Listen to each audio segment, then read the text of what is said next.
নমস্কাৰ মই নৱজ দে এলপিইউপিৰ 5550টা পদৰ যে সেকেন্ড ফেজৰ ভেৰিফিকেশনৰ সন্দৰ্ভত আজি এটা গুৰুত্বপূৰ্ণ ভিডিও লৈছো আশা কৰো আপোনালোকে সকলোকে চাব এখন নোটিছ আহিছে এই নোটিছখনত কি উল্লেখ কৰিছে হেখিনি কথা আপোনালোকে জানিব লাগিব বিশেষকৈ এনআইএছত যি সকল ডিলিট কৰিছিলে সেই সকলৰ কাৰণে এই নোটিছখন ইতিমধ্যে পঠাইছে বাকি সকলৰ কাৰণে ইমান প্ৰয়োজন নহয় নেচালো হয় কিন্তু এনআইএছৰ প্ৰাৰ্থী সকলৰ কাৰণে মোস্ট ইম্পৰ্টেন্ট কি ডকুমেন্ট লাগিব তেওঁলোকৰ ভেৰিফিকেশন হেখিনি জনাৰ অতি দৰকাৰী কাৰণ তেওঁলোকে ভেৰিফিকেশন যাওঁতে যদি এইখিনি ডকুমেন্ট যদি লৈ না যায় তেতিয়া হলে তেওঁলোক অটোমেটিকলি তেওঁলোক ৰিজেক্টেড হ'ব ঠিক আছে কি ডকুমেন্ট লাগিব আপোনালোকে এবাৰ চাই লওক ইয়াত কি উল্লেখ কৰিছে আপোনালোকে নিশ্চয় জানে যে ইয়াৰ উল্লেখ কৰিছে যে 2024 চনৰ 10 ডিসেম্বৰ তাৰিখে এটা জাজমেন্ট ইতিমধ্যে দিছিলে সুপ্ৰিম কোৰ্টে সেই জাজমেন্টত গোটেই কথাখিনি তাৰ উল্লেখ আছিল সেইখিনি পঢ়িলে হ'ল যদি কাৰোবাৰ অলপ প্ৰবলেম আছে বুজাত অসুবিধা আছে তেওঁলোকে এই জাজমেন্টটো পঢ়ি ল'ব তাতে ইয়াৰ গোটেই জাজমেন্টটো ইয়াত উল্লেখ কৰি দিয়া নাই Biswanath others versus state of Uttarakhand the applicant who have successfully submitted their online application with 18 month delayed Biswanath আৰু এন আদাৰ্স মানে যি সকল প্ৰাৰ্থী আছিলে তেখেতৰ লগত আৰু ভাৰ্চেছ কাৰ লগত হৈছিল ষ্টেট অফ উত্তৰাখণ্ডৰ লগত যি তেওঁলোকৰ যেটো কেছ চলিছিল আৰু সেই কেছৰ জাজমেন্টটো ইতিমধ্যে আপোনালোকে নিশ্চয় জানে যে তেওঁলোক জয়ী হৈছিল প্ৰাৰ্থীসকল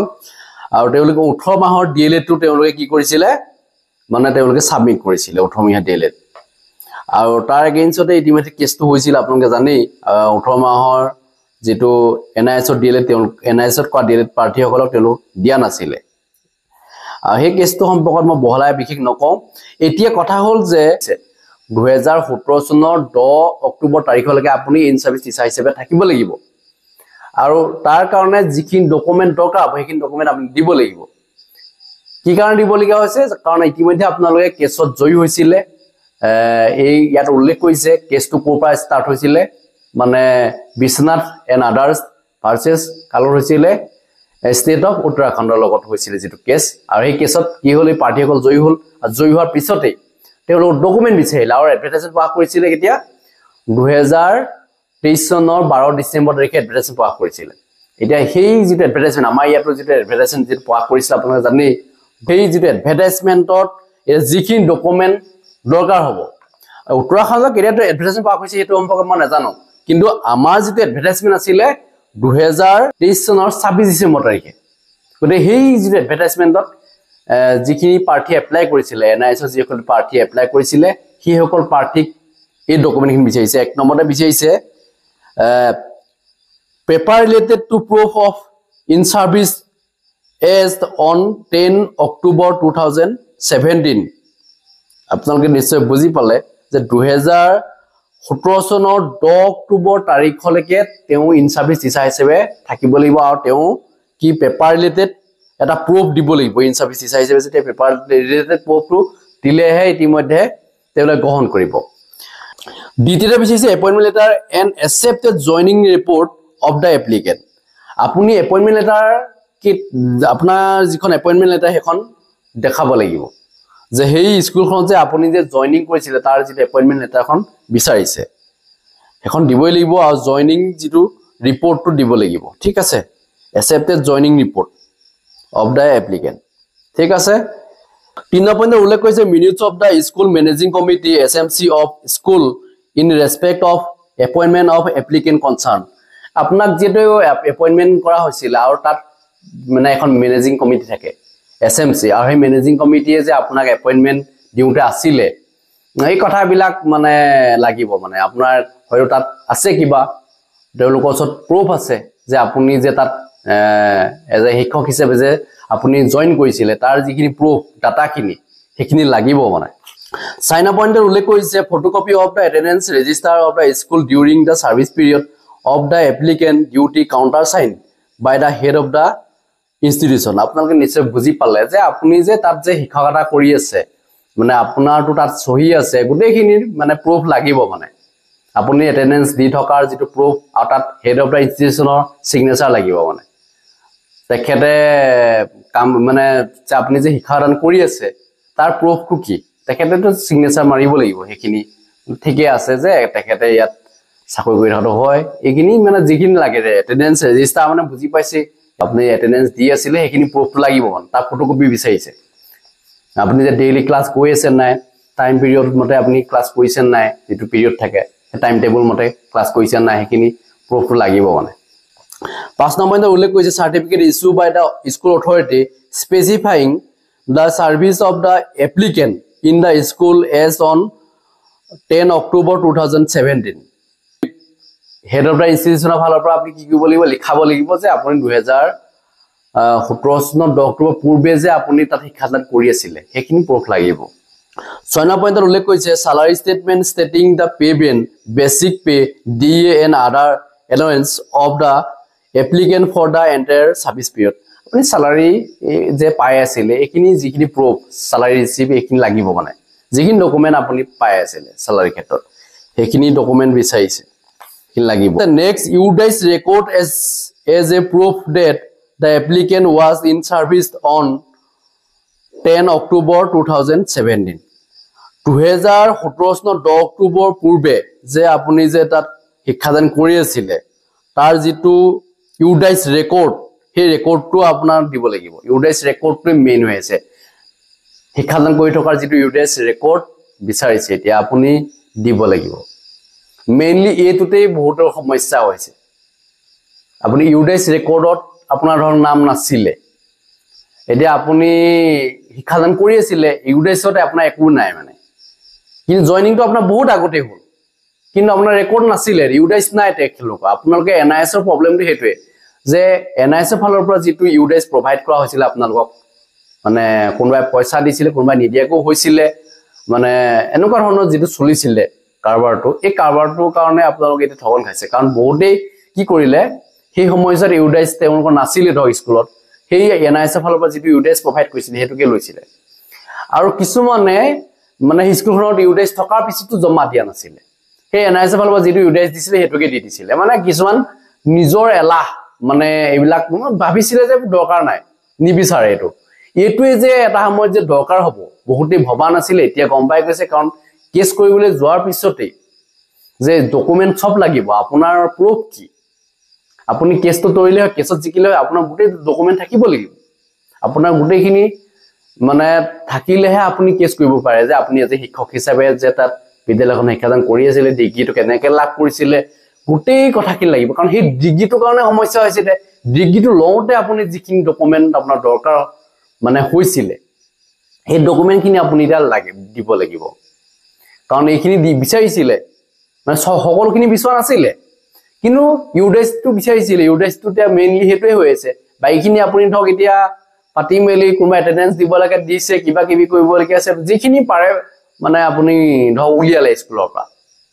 কিবা এটা কৰিবলেতো আপোনালোকে উলিয়াব মই এটো কি জানো আৰু কেনেকৈ উলিয়া কি কয় হেবিলাক কৰি পেলাই আপোনালোকে 2 নম্বৰ কৰি সব উলিয়ালে সাৰ্টিফিকেট উলিয়ালে মানে ইনষ্টিটিউচনৰ ফালবা আপুনি যে তাত শিক্ষাদান কৰি আছিল 2000 মানে লিখি দিলে হে বুলিয়ে যে 2017 চনৰ 10 অক্টোবৰ পূৰ্বে আপুনি যাৰা শিক্ষাদান কৰি আছিল হেতু লিখি দিলে হেৰপৰা ইনষ্টিটিউচনৰ ফালবা কিন্তু হেকত কি হ'ল কে লাষ্টত এই যিটো আপোনাৰ মেইনটো যে UDIS ৰেকৰ্ডত যে আপোনাৰ নাম নাই হেতুৱে আপোনাক কি কৰিব চাকৰিটো মানে পোৱাত বাধা আহিব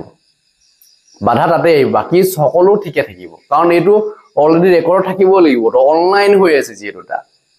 গম পাইছে অনলাইন ৰেকৰ্ডটো থাকিব লাগিব যে আপুনি যে 2017 চনৰ 10 অক্টোবৰ পূৰ্বে যে আপুনি তাত নিয়োগ হৈ আছিল এই ৰেকৰ্ডটো যে বিচাৰিছে এই ৰেকৰ্ডটো যদি নাই যদি আপোনাৰ তেতিয়া হলে আৰু আপুনি ডিলিটটো কেনে ধৰণে কৰিলে সম্পূৰ্ণ ডিলিটটো ভুৱা বুলি ওলাই যাব আপুনি শিক্ষক নকৰাকে আপুনি কেনেকৈ ডিলিট কৰে ইন সাৰ্ভিস টিচাৰসকলৰ কাৰণে যেটো এই NIS ডিলিটটো আছিল ইন সাৰ্ভিস টিচাৰ যদি আপুনি নহয় তেতিয়া হলে আপুনি কেনেকৈ আপুনি চাকৰিত জয়েন কৰিব পাৰিব কোনোবাইৰে প্ৰাইভেট শিক্ষানুষ্ঠান কৰি আছিল তে প্ৰাইভেট শিক্ষানুষ্ঠান কৰি থকা অৱস্থাত তেও যিখিনি সালাৰি ৰিসিভ লাগিব তেও যেটো এপইন্টমেন্ট লেটাৰ হেখিনি বিচাৰিছে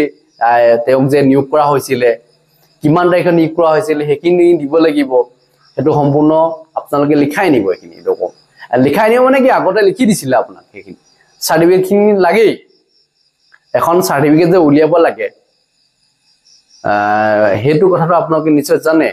যে ইন সাৰ্ভিস টিচাৰসকলৰ কাৰণে মানে লাগে এখিনি ডকুমেন্ট আপোনালোকে যদি আগতে যোগা কৰি থোৱা নাছিল এতিয়া যদি আপুনি লিখাবলৈ যায় তেতিয়াতো আপোনাৰ পৰাটো পইচাটো ল'বই কিন্তু ল'লেও আপুনি ক'ত ফচি যাব এইটো মানে ইউডাইছ ৰেকৰ্ডত আপোনাৰ নাম নাই NIS পাৰ্টিকুলাৰ ৰিজেক্ট কৰাৰ মেইন পইণ্ট এইটোৱে যে ইউডাইছ ৰেকৰ্ডটো বিচাৰিব মেইনলি সেইটো ৰেকৰ্ডটো যদি আপুনি দেখাব নোৱাৰে তেতিয়াহ'লেতো কেনচেল আৰু বাকীখিনিতো প্ৰায়বিলাকে লৈ যাব এইখিনিতো পাৰে অলৰেডি তেওঁ এটেণ্ডেন্স ৰেজিষ্টাৰ এই বহিখনটো আছে তেওঁ বনাই দিলে ধৰক এখন বাকী সব বনাই দিলে ধুনীয়াকে